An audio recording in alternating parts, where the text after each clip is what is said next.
श्री राम जय जय राम। श्री राम जय जय राम। एक दिन चक्रवर्ती सम्राट श्री दशरथ जी महाराज ने स्वाभाविक ही हाथ में दर्पण ले लिया। दर्पण में अपना मुख देखकर मुकुट को सीधा किया। दर्पण में क्या देखा?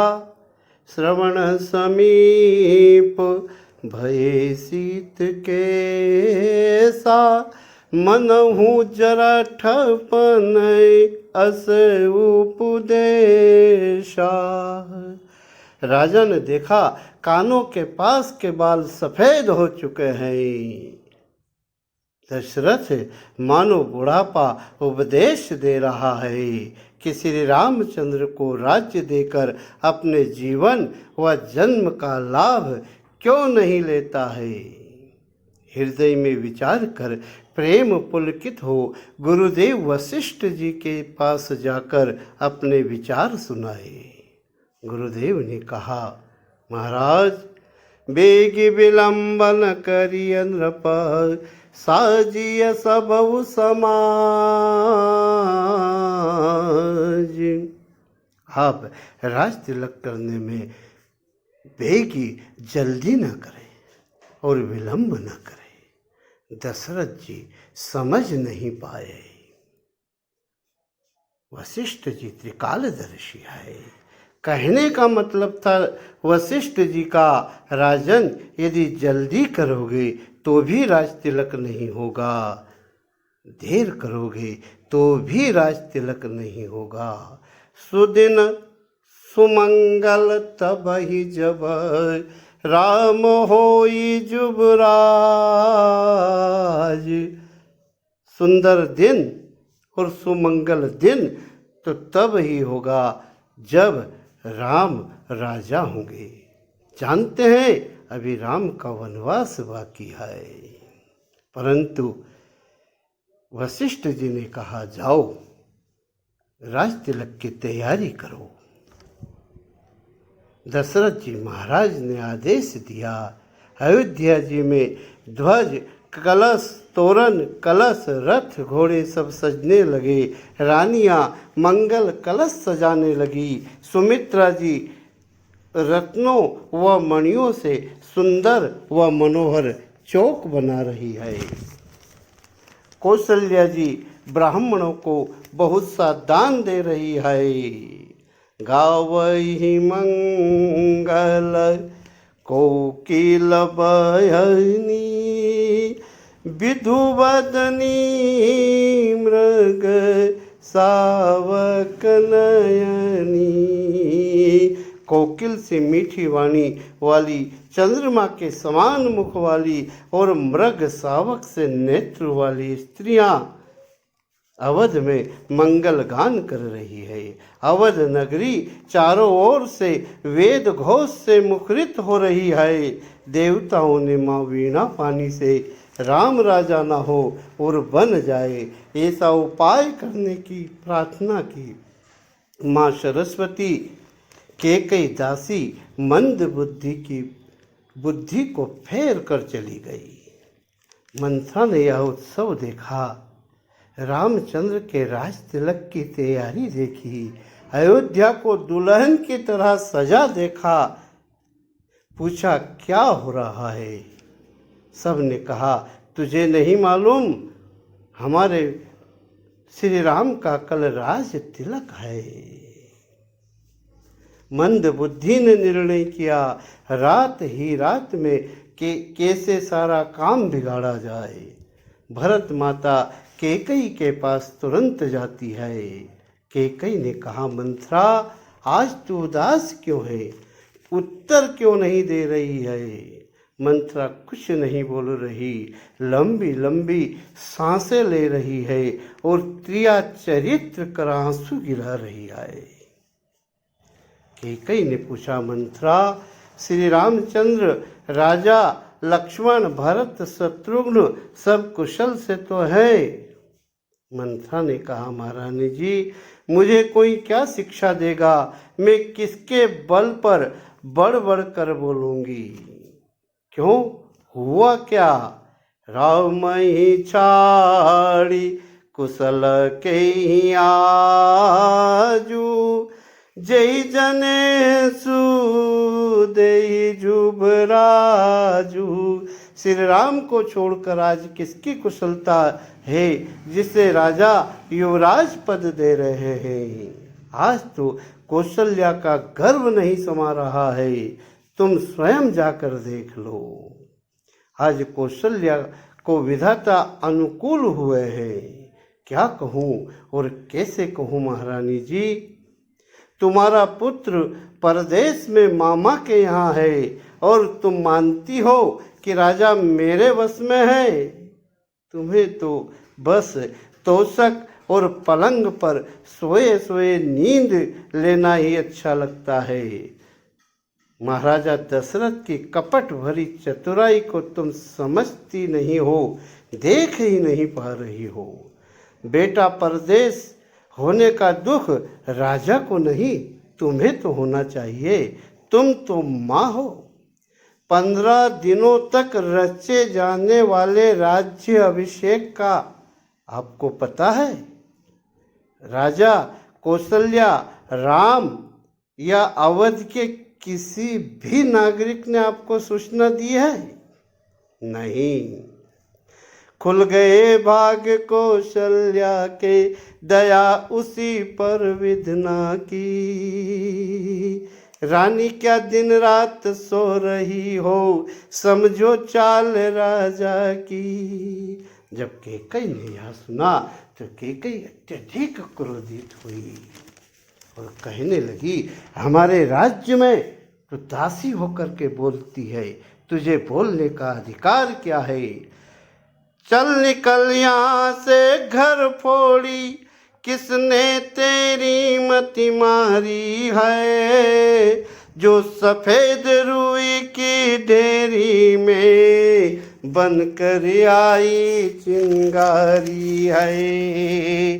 चल निकल यहाँ से घर फोड़ी। कैकई ने कहा, मंथरा, राम को तिलक हो रहा है, यह मेरा बेटा राम है और यह मेरी इच्छा पूर्ण हो रही है और तुझे बुरा लग रहा है।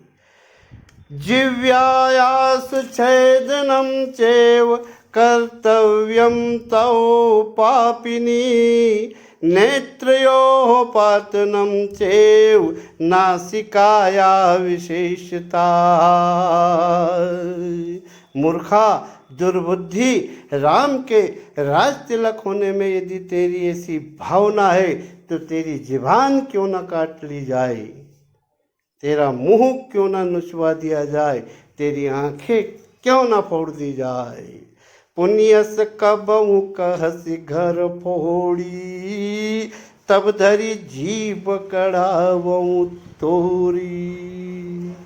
बस अब चुप हो जा, घर फोड़ी कहीं की। राजा कौशल्या और राम के बारे में एक भी अपशब्द बोला तो तेरी जीभ पकड़ कर निकलवा लूँगी। कठोर बात कही, कैकई ने बहुत अच्छी बात कही, लेकिन अंत में मुस्करा दिया। भरत मात मुस्काई। सबसे बड़ी गलती रानी ने की।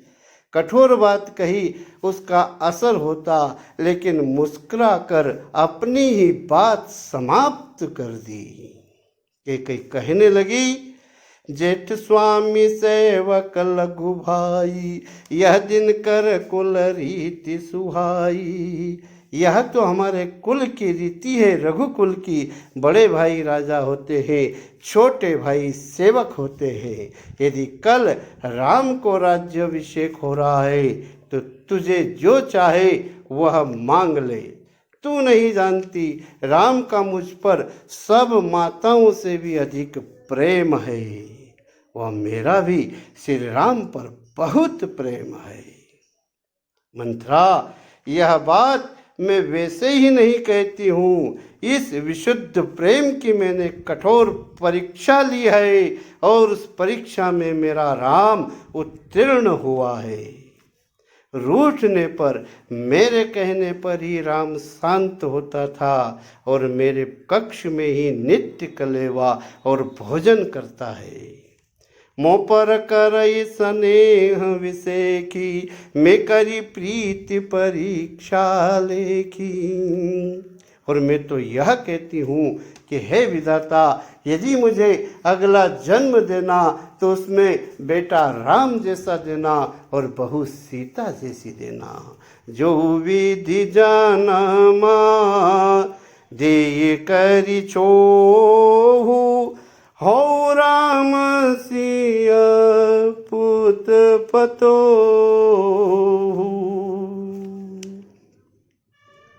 मंत्रा, राम मुझे प्राणों से भी अधिक प्रिय है। उनके तिलक होने पर तुझे दुख क्यों हो रहा है? बस यही कैकेयी का प्रश्न। राम राज्याभिषेक का विघ्न का द्वार है, तुझे क्षोभ क्यों हो रहा है? सब देवता भयभीत हो गए, कहीं ऐसा न हो कि मंत्रा का कपट कैकेयी पर ही न चले। राम राजा बन जाएंगे तो पापी राक्षसों का विनाश कौन करेगा?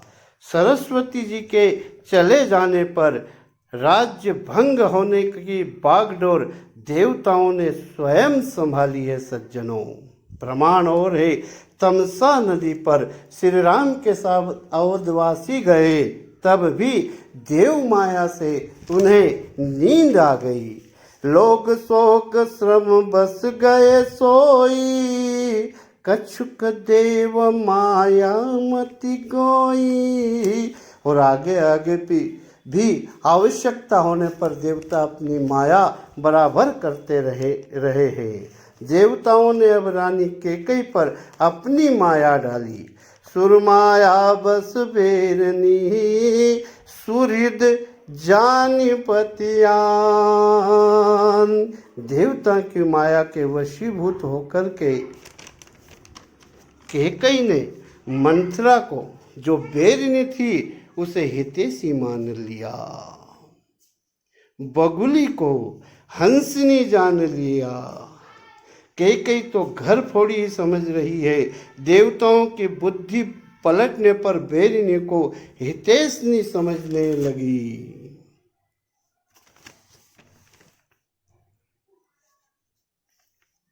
रानी ने कहा, मंत्रा बता, बात क्या है? तू कहना क्या चाहती है?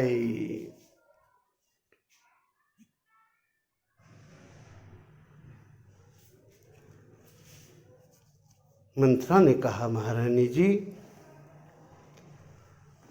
यह हार तुम्ही को शोभा दे, दासी न स्वार्थी माल की।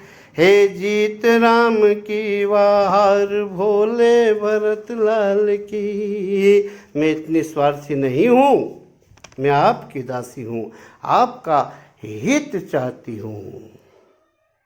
जरा विचार तो करो, राजा की चालाकी देखो, किस ढंग से पलटा लेते हैं। परदेश भरत को भेज दिया और राज राम को देते हैं। एक ही बार में आपने मेरी आशा पूर्ण कर दी, अब दूसरी जीभ लगा करके कहूँगी। महारानी जी, मेरा कपाल फोड़ने ही लायक है। जो भला कहते हुए बुरा लगता है, जो मीठी चुपड़ी ठकुर सुहाती बात कहता है, वही आपको अच्छा लगता है। मैं तो बुरी हूँ ही, फिर क्यों पूछ रही हो? सही बात यही है कि क्या गरज पड़ी ऐसी मुझको। बार बार घर फोड़ी कह रहे हो, तो मुझे क्या गरज है? क्या गरज पड़ी ऐसी मुझको, जो अपना मौन चुवाऊंगी। राम भरत कोई राजा हो, मैं तो दासी ही कहलाऊंगी।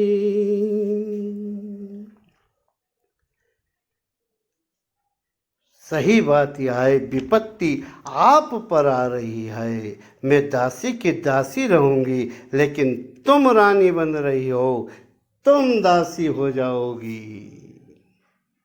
तुम्हें कौशल्या की दासी बनकर रहना होगा। भरत जेल में ठूस दिया जाएगा।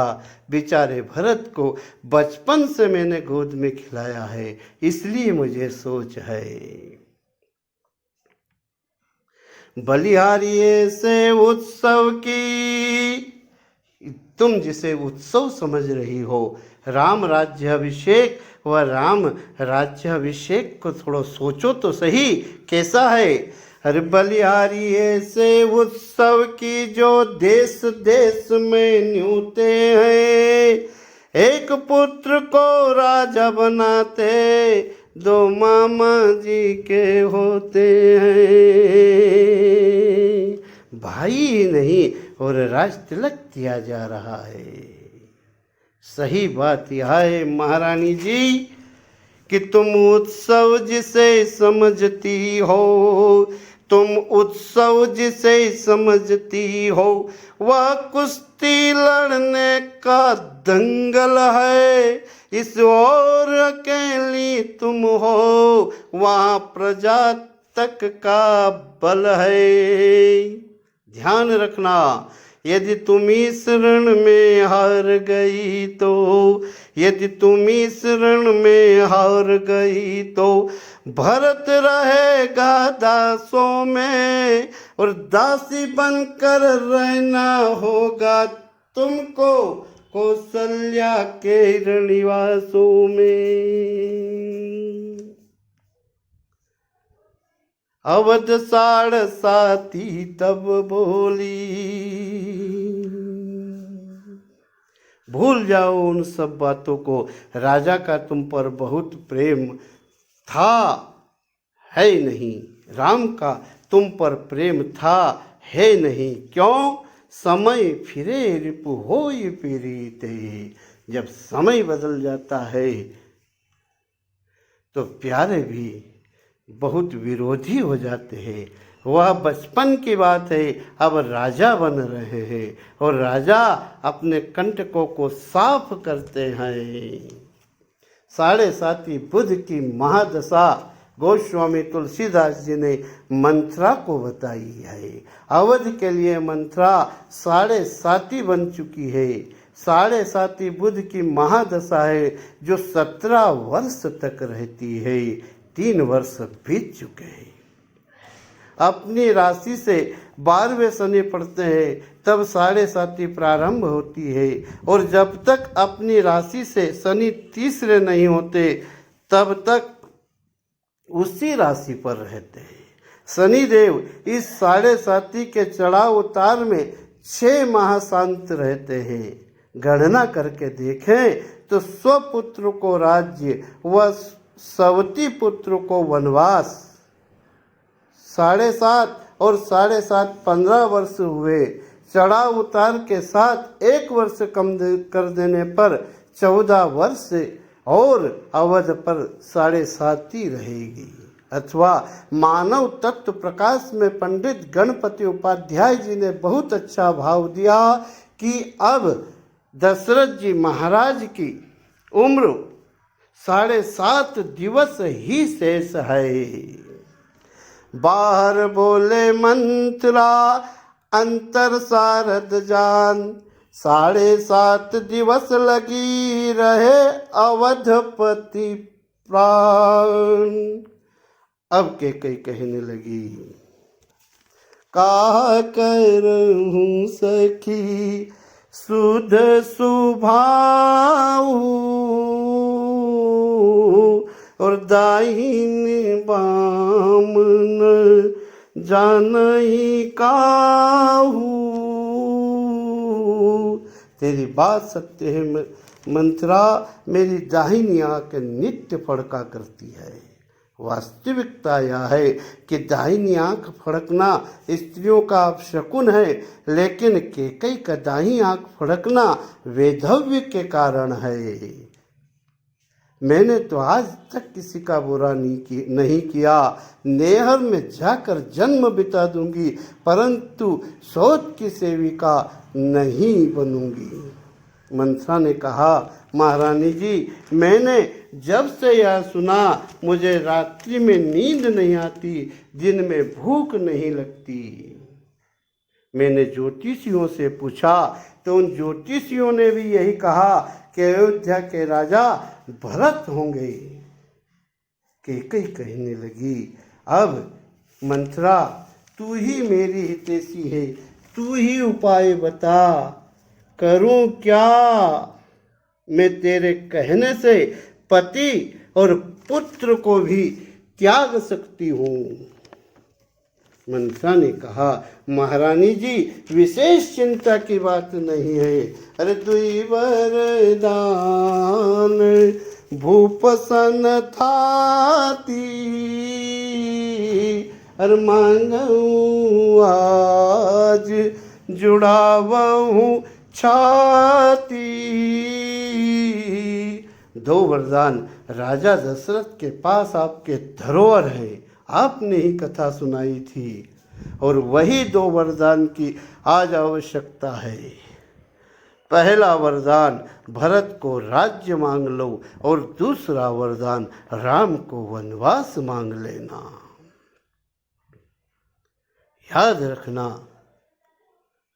महारानी जी, समय कम है, आज रात में ही सब कुछ करना है। आज ही खेलना है शिकार। महारानी जी, आज ही खेलना है शिकार, रखो विष बाण बुझा कर तुम, मौका पाकर चला देना, मृग की चौकसी भुला कर तुम। ये दो वरदान नहीं, दो विष बाण है, जो इस दंगल को जीतने के लिए पर्याप्त है। कैकेयी प्रसन्न हुई और कहने लगी, मंथरा, मैं तो तुझे बुद्धिमान नहीं मानती थी, आज समझी हूँ। अरे कुबड़ नहीं है या है बुद्धि की गठरी। अब समझ में आया, तेरी कुबड़ नहीं, इसमें कितनी बुद्धि भरी हुई है। कुबड़ नहीं है बुद्धि की गठरी, की प्रदान तुझे विधाता ने, और चतुराई सिर में न आई, बुद्धि सिर में न आई, तो पीठ मध्य रखी विधाता ने। तू इतनी बुद्धिमान है, मुझे आज समझ में आया, तू मेरी हितैषी है। वास्तव में आज तू नहीं होती तो बहुत बड़ी विपदा आ जाती। वह एक एक दिन के बदले एक वर्ष तक आह करे। मंथरा ने कहा, महारानी जी, वरदान मांगने में जल्दी न करना। कब मांगना? भूपति राम शपथ जब करही, तब मांगे मुझे वचन नट रही। जब राजा दशरथ अपने प्रिय पुत्र राम की सौगंध खा ले, तब वरदान मांगना। तब या तो उन्हें वरदान देना होगा या फिर श्री राम की मौत होगी, तब तुम्हारा काम अवश्य होगा। आज ही खेलना है शिकार, रखो विष बाण बुझा कर तुम, हर मौका पाकर चला देना, मृग की चौकसी भुला कर तुम। अच्छी तरह से कैकेयी को समझा दिया, बुझा दिया, और मंथरा ने कहा कि बस अब मेरा काम हो चुका है, सावधानी रखना तुम्हें है। सब समझ गई, सब जान गई, अब आग लगाओ बन में तुम, देखो संध्या हो रही है और जाओ कोप भवन में तुम। द्रप जब अंतपुर में आए तिरछी कर भोए कमानों को, पहले दिखलाना त्रिया चरित्र फिर मांग न दो वरदानों को। विशेष ध्यान रखने की बात यही है कि वरदान मांगने में जल्दी ना हो। वरदान मांगना कब? भूपति राम शपथ जब करही, तब मांगे उजई वचन न टरही। इस प्रकार अयोध्या के सुसमृद्ध सुखी राज्य में मंथरा ने कलह कर दिया और पूरी अयोध्या का समीकरण एक ही रात में बिगाड़ कर रख दिया। इन मंथराओं से सावधान रहना हमारे लिए परम आवश्यक है। सावधानी रखे। जय सिया राम, जय जय सिया राम, जय सिया राम, जय जय सिया राम। सियावर रामचंद्र जी की जय।